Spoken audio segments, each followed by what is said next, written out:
I have always preached peace because I believe in peace. And I'm happy that the leaders of other political parties are responding to a clarion call I've sounded for so long.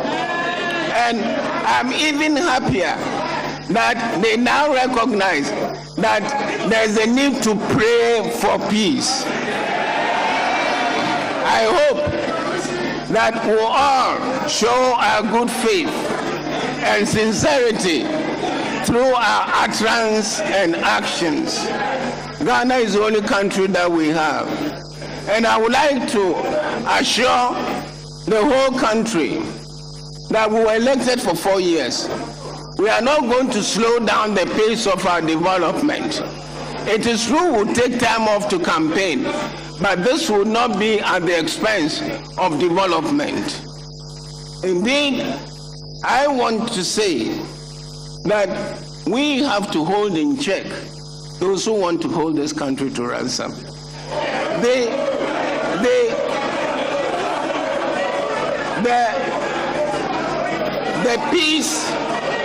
The peace and stability that we now enjoy can instantly turn to brittleness if we are not circumspect in the way we conduct ourselves. And I know that honorable members have had a hectic time campaigning towards your constituency primaries. But whether you won or lost, you are still MPs. And there's a lot of work which has to be done. And I know that as you have cooperated with us over the years, you will continue to do so. I very, very much value the relationship that exists between us. There may be challenges or difficulties, but I can assure you that once we deal with each other in the best of faith, success will always crown our efforts. I wish you all the best of luck. Thank you.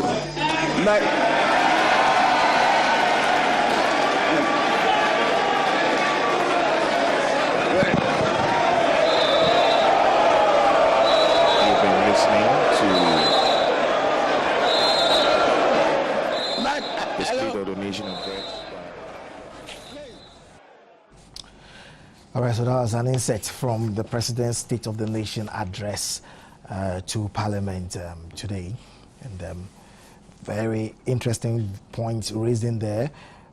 Peace on prayer, campaign versus development, those who want to hold the nation to ransom, circumspection, and a host of other issues. In the studio with us tonight, on my immediate left, Kofi Bentil is Vice President of Imani, Ghana. It's good to have you back on the show, Kofi. Thank you. And joining us for the first time, Dr. Lloyd Amwa is a policy analyst and is also with Ashesi University. It's good to have you, Lloyd. Yeah, thanks. Let's get straight to action. In the first place, I guess it's in order to find out from you what you make of what your general view is of what the president had to say today. I'll begin with you, Lloyd. Well, first and foremost, if I look at the way in which the address was delivered, I noticed a little bit of strain in the voice of the Chief of State. He didn't come across to me as energetic, as bubbly, as he tended to be, say, when he was Vice President and later on in the early years of his presidency. So you saw that strain in his voice as he tried to articulate his positions, and that for me is a bit worrying. I think that this republic would need some explanation on what it is that is going on with our Chief of State. That is one. Generally, I think the tone and the tenor of the whole speech has a certain tinge of, for me, sadness. Clearly, for me, this republic has not moved, in terms of the kind of peace and speed that we want. What you find in the address is essentially a regurgitation of a lot of, issues that you find in, say, the early days of J. Rawlings through Kufuor to this present moment, So, of course, we'll go into the details, but for me, it signals on the policy level a certain degree of staticity and lethargy. And for me, that tells us that this country has a long way to go. So I approach this with a little bit of some pain and some worry, I should say, generally. So that's my view. Those would be your initial comments. Kofi, what are your initial comments on the president's address? I'm happy Lloyd mentioned the issue about the president's outlook personally. I was thinking twice whether to mention it or not, but he said he sensed or saw a little strain. I saw a lot of strain. And to make things simple, our president is not well. It was visible. I think he should make a decision as to how well he feels, and I hope he can continue with the rest of his term and really deliver on the things that he has to deliver on. But he also has to make a serious decision about his re-election. I wish him well, but to a certain extent, as the chief of state, we will worry about his health, and I think that something has to be said about it. So I'll just keep that short, because I think it's a serious matter, and much as we don't want to go too much into it, it must be mentioned. And again, I agree with Lloyd. You know, after 3 years of a presidency, you are looking for something like a stepping stone, you know, a launch pad. You know, I didn't see it, and you are looking for some inspiration, especially going to another election.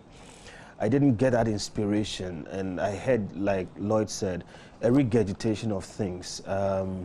So if you ask me, I have actually had a problem with the State of the Nation addresses that our presidents have been giving, simply because it's supposed to be a historical report of what has gone on in the previous year. And you can't tell when a report is good or bad if it has no structure. I really do believe that we must have a format for State of the Nation addresses. We know the big areas in our economy: education, health, infrastructure, you know, employment. There must be major categories that the president reports on. There must be 10 items, okay? And he has to tell us what is happening here, there. And then a section where he can make general comments. So I'm sure they will all tell you that they've been addressing education, agriculture, health, and issues like that, energy, road construction, and there are some roads that we've been hearing from Rawlings to President Mills in their addresses. So I'm sure that will be their quick response to you. No, and the point will be, there will be a way to address it. Okay. So what happens is that they pick on education, and then they choose which tangent to deal with. So we will say, education, tell us how many more schools you've added. There's no point going to school if everybody's failing. Okay, the president should report on the pass rate on education, not just building schools. Okay, what is the human resource situation? Are our people, our institutions turning out the right people? Okay, what have you done in that section? So what I'm saying is to have a rubric. The state of the nation. The state of the condition nation in which it is. And that is last year. So nothing about promises and what we will do. Give me a report card on these points, okay? And if you have people sit down and sort it out, Lloyd and I are teachers, so it's easy to have a marking scheme. But if you have people sort it out, we will have a very fine template. And every president will have to answer to it. It is critical. That way we can say, look, there were 17 schools, today there are 25 schools. Okay, we have 2,500 people going into, examinations. This number came out. I mean, sometimes some details may be superfluous, but there has to be a certain template that they report to, and then they can make general comments, because this really, some people don't bother anymore, because it becomes pick and choose what you will, slant it the way you want, say all kinds of little things. And I heard people talking about how sometimes it's not the president who writes it, some of his people write it, and sometimes people low down the line. Of course, the president may not write it, but you see, we have to have something that we can really expect and more or less mark. Okay, so that really is a lingering problem. Content of what was delivered today. As a general overview before we get down to the details. Generally, I would say there was nothing spectacular about it. I'm happy I'm in a stable country, and I give the president credit for that, and he reported on all those little things that he's done to keep Ghana where it's going. But, I like to rate things by potential, okay, not just by achievement. So I'm hesitant to say it, but I really have to say this was not as inspiring as it should have been, and it was one of those things that we shrug off and then just move on. And a quick point, if you compare his 2009 A copy of which I have right before. Yeah, address. Yes. He was more upbeat, you know, and even the number of pages in that address. Yes. You know, so you saw, you know. What did you find about the number of pages? You saw it was longer. It was longer. You know. So you saw a president who was trying to take control of the republic and attempt to drive it into a certain direction. You're talking about his first. His very first. Yes. You know, very, you know, leafy, and far more, if you like. You know, there was some punch in the address in terms of both the content and the delivery. In his swan song in this first term, for me, there's an absence of that kind of power that you want to see in a president who is coming to the end of his term and is seeking re-election. And so for me, that is that kind of comparison I want to make. And we have to note that. The year he's reporting on is what they call the action year. Okay, so that was quite underwhelming. Okay, you expect, like, I agree with Lloyd. There were so many things he wanted to do, and he kind of dodged them. So you expect the report on the action year, you know, to have been a bit more fired and more punchy, but maybe there wasn't too much to say in that direction. So, yes, like, again, I said, underwhelming. I'm beginning to look at it and wonder whether there was nothing in this at all to engage your attention, I mean, respective attention. It talks about in 2010, year-on-year inflation declining further from 16% to 2009 to a single-digit figure of 9%. Low inflation figure in about, that's what the lowest in about 2 decades. Is a historical achievement. It tells us that is the state. All right. And then he again talks about my first appearance before you 2009, which would make reference to barely 2 months upon assumption of office of president. Even with a limited knowledge, he provided a far-sighted view of our nation's development agenda, as you say, and then he presented, by the time he presented a second, we had a clearer picture of the state of affairs bequeathed. So he moves on, and I believe that he mentions a few things. Inflation is a worst economic nightmare, he says, and speaks about it.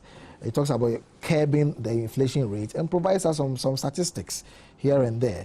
He also talks about donors' conference and the offering to commit funds for SADA, etc. Well, you're saying that he should stay with what is on the ground and rather not move to those places. I'm just trying to give people who probably didn't get an opportunity to watch this some sort of a bird's eye view. You're struggling to find things. Oh no, I won't exactly say I'm struggling. Maybe I'm just, perhaps if I'd highlighted or marked them, then it's easier to go there. But without holding brief for him, I'm just trying to look at what we could find. For example, we also had our blueprint for roads covering Eastern Corridor, spanning all the way to Nkwanta, KJB, etc., Rura, and all those places. Then he talks about middle income status, provisional results of the 2010 census, putting Ghana's population where he says it is. He's awaiting the final figures. He says 2010 ended on a high with the pumping of oil in commercial quantities. We joined the ranks of oil-producing countries and thank Almighty God for many gifts he has bestowed on the nation. Priorities, etc. Talks about toll debts, etc. I see a situation where he's touching on things. What you are saying, if I get you right, is that the president should not be touching on things. The president should be telling us that with regard to toll, this is X, this is Y, this came into it, this is this function, this is what happened. With regard to schools, we had 2,000 last year when I came. Now we have 2,001. And so this is where we are. With regard to roads, we have 10,000 kilometers.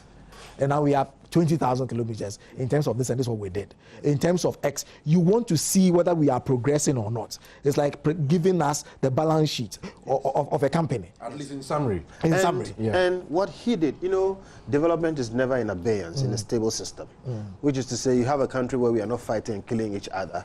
We will move forward, okay? But you want a situation where there's a catalyst to development, and that's what government is for. That's why there's a president, there's a leader, there are other people, and one will be different from the other. So something can happen, and you can say, this was going to go 20 kilometers per hour. Okay. But because of what I did, it went 17 point something kilometers per hour. Then I know you brought us back. Okay. Or it went 60 kilometers per hour. Then I know that your leadership, you know, sped things up. I've done what you just done. Go through and try to find the good things I could say. Inflation, you mentioned it twice. I looked at it. It is a good thing if we have single-digit inflation. But personally, me sitting here, in the course of last year and this last year mostly, I have had meetings upon meetings with local and international and other groups concerning statistics in Ghana. And I can tell you on authority, no serious entity, including certain state institutions, government, believe what is coming out of the statistical services of Ghana. As we speak, the chief executive there is on leave or something, okay? And I can tell you that many people who know what they are talking about doubt the single-digit inflation figure, all right? It's sad for me that I can't hit my chest and say, we've had this.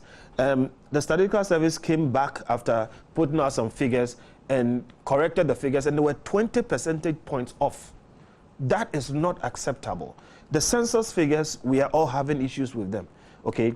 People are quoting World Bank figures, they are quoting all kinds of figures from outside the country. So even the statistics that we are relying on, we can't be too sure about. So really, I mean, it's difficult to really find, if you talk about the oil find and everything, like again I said, development is not in abeyance. Things were set in motion, okay? We had problems with calibration, metering how much oil we are taking out.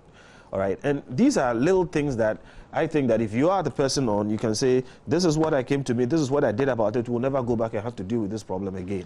That was missing. That was missing. We have to take a quick commercial break.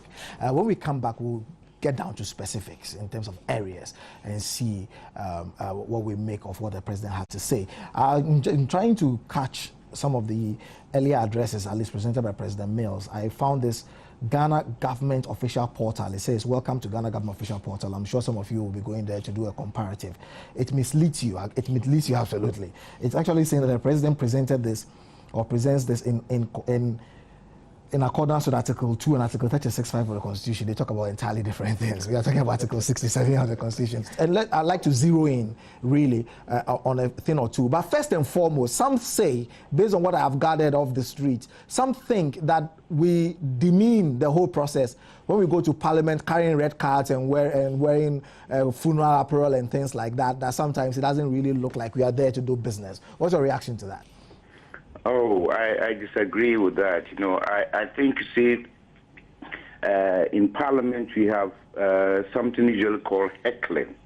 And heckling is where you want to put your the one on the other side, you know, off his guard. And it's something, a practice that is acceptable because we've been doing it all the while. So we heckle in the House and we heckle the president when he comes in. So that one is not something which is non-parliamentary. Then now the issue about maybe the red card and other things. Of course, you see, we normally would not do things like that. But the point is that, you see, the country is in mourning, and that's the rationale behind the whole thing. The country is really in mourning. You know, I mean, we are not sure what is happening. We are not sure whether the government is in control. We are not sure whether the people of this country are hurting because, you know, taxpayers' money of this magnitude being given to, you know, somebody, an individual who has nothing to do, who has no contract with the government, whilst, you know, young people are suffering on the streets, they don't have jobs to do, and those kind of things, you know. So this was actually an attempt to really tell the public that we are in sympathy with you, and that it is not that everybody supports what is going on. We are against it, and that is a signal to them that we are in solidarity with them. That is all that we were saying. It was a message. It wasn't an attempt to disrupt anything, but just to send a signal out there that we are with the people. That's all. It's a message. The president made reference or allusions to the lowest inflation figure being chalked in 2 decades. You're an economist. I'd like to begin from the economic angle of things with you. Is that commendable? Let me say this, actually. See, the state of the nation actually has been reduced to something like a glorified budget. This thing is not new. We have been told about it during the Minister for Finance when he presented his budget in November. But having said that, you know, so I don't think there was any need to rehab what really we all knew about what was happening in the economy. But the point is that, you see, if you say inflation has been down for so long, is it the case that people really, the purchasing power of people have gone up? I don't think so.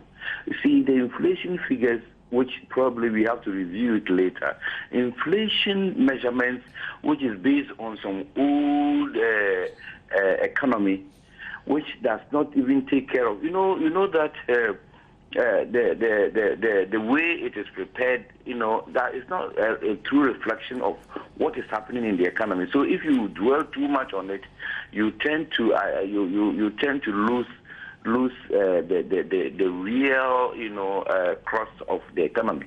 This economy, people is saying that inflation has been down, but look, prices are going up all the time.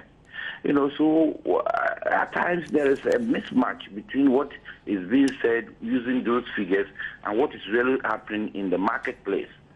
So the president, in an attempt to say that, okay, maybe not inflation, but inflation is not going, even though it's going down, people are saying that they don't have money in their pockets. Then now let me tell you that I've doubled the wage bill. So it means I'll put money in people's pocket, which also doesn't make mathematically, look, if prices of goods have gone up by 4 times, and if you increase my salary by twice, you don't expect me to have some money in my pocket. So it is not something that you have to dwell too much on when you are trying to look at the welfare of the people, in the State of the Nation address. It is just a statistical thing that you don't use it, of course, when the economic minister or finance minister talks about it, he talks about it for other reasons, but not about people's welfare, that people are doing well because inflation is down. People are not doing well. They are suffering. So that is what I have my take on those kind of things. Generally, I thought that, when it's in State of the Nation, just talk about the state of the nation, employment levels, security matters. Don't dwell too much on the economy because we have been told by the finance minister anyway. He actually touched on security matters, for example, crime and things like that. Were you satisfied with what he did? Yeah, in fact, when he started, to be honest with you, when the president started the whole discussion, I was so excited about it. But then at a point, he lost it. Towards the end, he lost the whole issue. You see, look, this country is in trouble. The country is polarized. People go on the radio and insult others on the left. Those on the right insult those on the left. Those on the left insult those on the right. It's like a warfare that is going on. This is the last chance for the president, the last State of the Nation address. He could have used this opportunity to try and put the country back together because it's already so polarized to an extent that, people don't see eye to eye with each other. This was an attempt to really bring them together. You see, he lost that one. Number two, he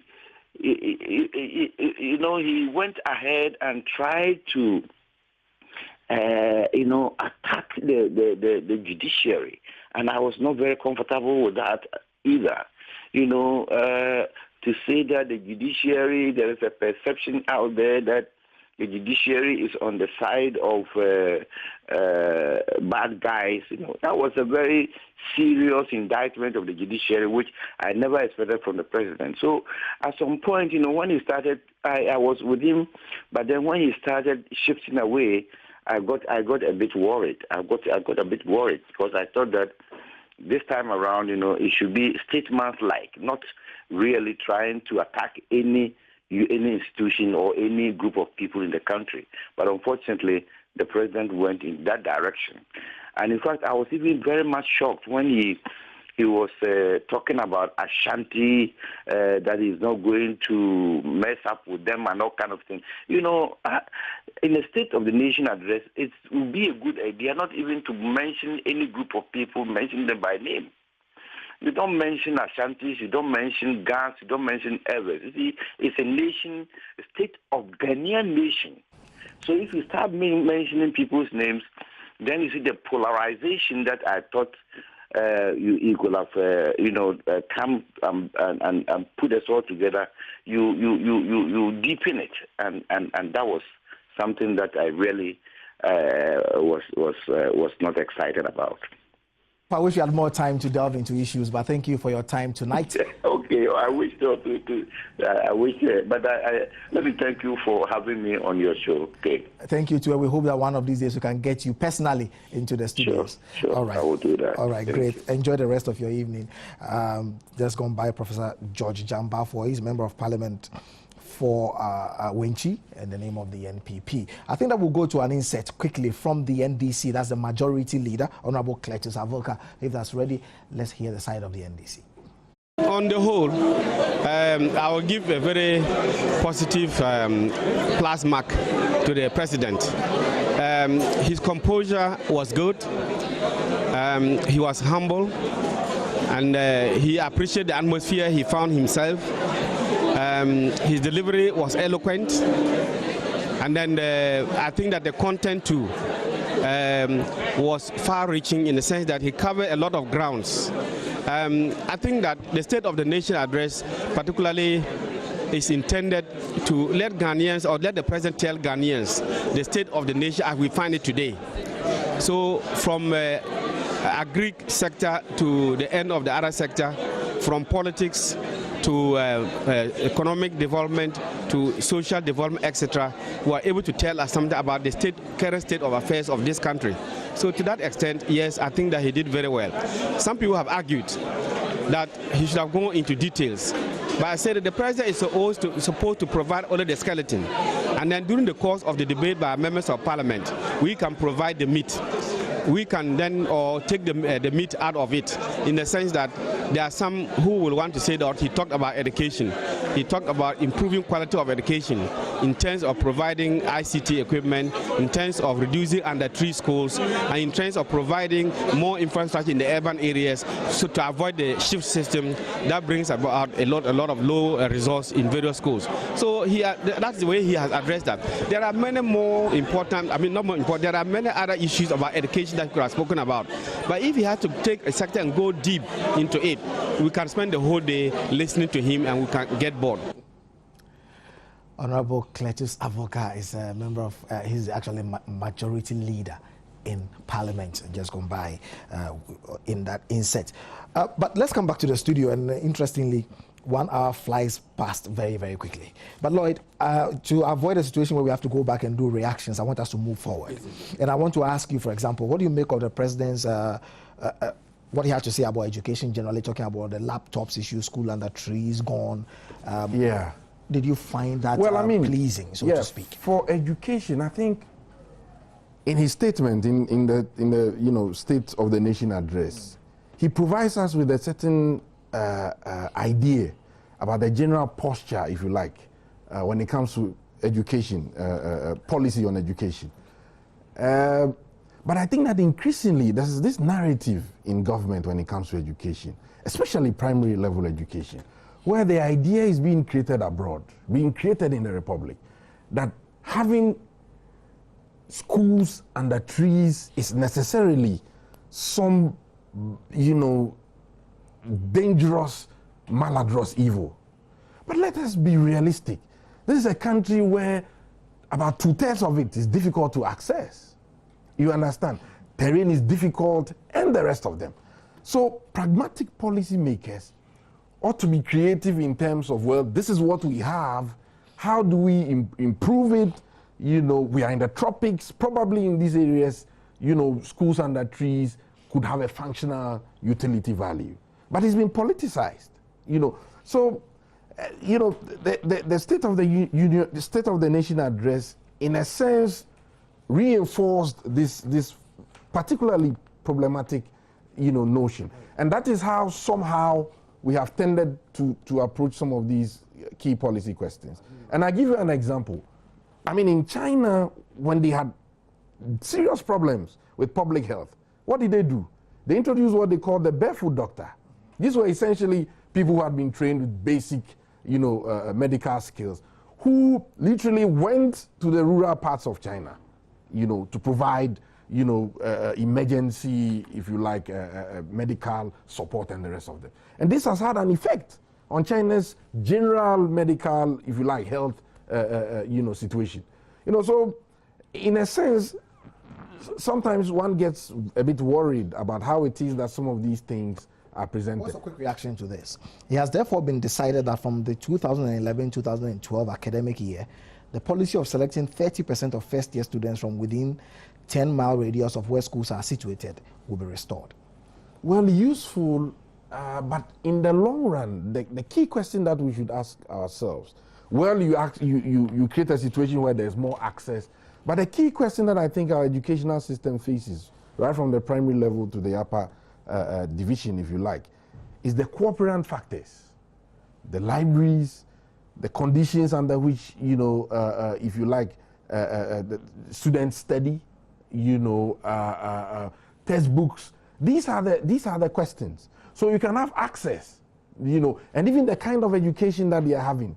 Is there a focus on critical thinking? Is there a focus on out of the box kind of reflection and the rest of them, right? So, well, good thing to have the access. But I can tell you that, for example, there's a dearth of books. Look at our library system, is virtually collapsed. The Ghana Library Board, when some of us were young, you could go there, borrow books and the rest of them. What is happening to that system? We don't have a literate culture, if you like, a culture that is driven by reading and the rest of them. And even our media space, all you have is this junk that is being thrown out there, telenovelas and the rest of them. So you have to look at the broader question in order to link it with some of these things. Otherwise, you are losing the big picture and essentially engaging in what is a cosmetic approach to fundamental problems. Kofi, yeah. Education. So I was quite excited when Lloyd mentioned the issue about schools under trees. I was addressing a group of people and I made this point, which I'll make again. There is nothing wrong with having a school under a tree. Indeed, Aristotle and the ancient Greeks who introduced university education did it under trees. There are people today who are professors, doctors, and all kinds of places who went to school under trees. Now, I'm not saying it's pretty to have a school under trees or whatever it is, but we've moved this thing to a certain awkward position where we are struggling and falling over each other to build structures and just shove children in it. Some of those structures are actually dangerous to the children in them. You know how many times roofs are ripped off when there's a rainstorm? And some of those places which are built in some of the villages that sometimes we go and see are dangerous because they are so not well built. Basic point, it is about the quality of education, the content of education, the passion of the teacher, and how much he wants those students to pass. Because there is nothing wrong with getting good quality education, even if it's under a tree. Jesus Christ taught 12 fishermen who knew almost nothing in the open, and they went out and changed the world. So that point must be made. There is no virtue in just building structures and pushing children in them and not giving them an education. There are other things about education which I think we are making a mistake on. The whole planning of education, and I know this and I can say this because a lot of last year I was in education conferences, and one of the last ones we had was convened by the British Council. A number of things came up. One of the things that strikes me is that we have planned our education system on the assumption that we are all poor. And we have planned it with that lowest common denominator, and we are throwing out quantity and forgetting quality. So we give laptops to children who don't know arithmetic. They don't know basic problem solving. They can't read enter and to push it. And there is evidence that in other places, these laptops were used as light in the night because the people didn't have power. Okay, and you can go on and on and on and on and on. Not every Ghanaian is poor. And when it comes to education, yes, let's try and get everybody educated. But trust me, one of the things I've found as a person in education is people will do everything to give their children quality education. And so when you push everything out there and there is no quality in them, we are really just wasting money. Then again, education is about access. It is not so much about just making sure there's a school building there. Now, whether it's a private school, a university, or whatever it is, if it is possible for the average person to access it, that is what is important. not just, just saying that, okay, we have one university in every place and people can just go and not pay and nobody gets an education. So that whole idea that everybody is poor, education must be free. In fact, I don't even agree with any plan or any idea without a plan. So when the president says that we are going to do this and this and this, in fact, today when he was speaking, my question was, where's the plan? And it's the same question I'm asking the MPP people also, who say they want to make secondary school education free. I'm asking, where is the plan? How do you intend to fund it? Because there's no point in saying it is free. And then we all have a problem. Today, we have a 3-year education in the secondary school thing. Everybody is complaining. The teachers are complaining, the kids are complaining, parents are complaining, everybody's complaining. Because somebody just made a declaration, so it is. So really, there's a lot to say about that. But when it comes to education, look, every country will live or die by the education it puts in its people. In Ghana, we are rushing on quantity and leaving out quality. We should give a bit more attention to quality, because even the poorest will do everything they can to get their children to good school. Well, for me, quickly, I think that the nation was let down on the corruption question, because the issue had been flagged by the president earlier in his State of the Nation addresses, that he would tackle corruption. In fact, the NDC itself rode on the back of the corruption, as it were, that they alleged that the MPP was dabbling in. And so the president had promised to set up a presidential commission, for example, to look at the question of narcotics in this republic, and also questions of code of conduct for his ministers, a look at the declaration of assets and all of that. Unfortunately, with this Wyoming question, one was expecting that he'll be robust and at least show signs that the presidency will take this matter up and at least provide some framework for a certain a meeting of minds from both sides and across the country to take a deeper look at this question, because you have the bureaucracy, you have the presidency, you have political apparatchiks involved in this whole drama. I think that he dug this question. The reality also is that I think that once he's left this undone, if there's a change of government, we expect that those who would come aboard would look at this question very thoroughly, go down to the bottom of the matter, because we can't be losing money this way. And I think for me, this was a very, very sore point for the session address. Your closing remarks. These are the big things that happened last year, and it affects everybody. STX.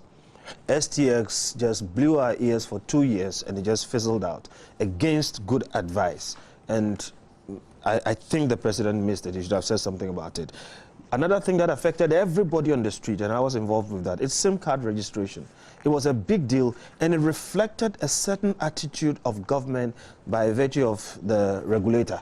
Okay, and the hullabaloo that went around that and how it went down and what is going to happen, he missed it. Road gridlock. I don't know anybody who did not experience the craziness in our traffic, okay, and what is being done about it. Look at how much relief the George Bush Highway is giving people, and that was a huge issue. The Gang of Four, big deal. He missed it, okay. The work Anas did at the ports, revealing what was going on, and that's a huge issue. Look, Ghana is dependent on imports. Fact. You can argue with it however you like. So our ports are fundamental to the average person's life being. And what is going on there is terrible. Anas gave us hard evidence, okay? The president went and said all kinds of things. I can tell you not much has changed. He missed it. NHIS, who does not need good health care? And we built this fantastic system. When it was built, indeed, I was part of a group that even criticized that we have the widest coverage under NHIS in the whole world. But let's make it work. Okay, when the president was campaigning, he said one-time premium. I argued that it wasn't going to be possible, but I begged him he should make it happen. Okay, fizzled out. NHIS is in the gutters. President didn't talk about it. The Wyoming problem is huge. It talks about governance, it talks about corruption, it talks about all kinds of things wrong with our society. It started in 2010, and today we are still talking about it. The president missed it. Oil is an important issue. I don't think the president said enough about it. I can go on and on and on. My point is this: what the state of the nation is did not show up in the president's report, and I really hope that in future we'll have real state of the nation's addresses.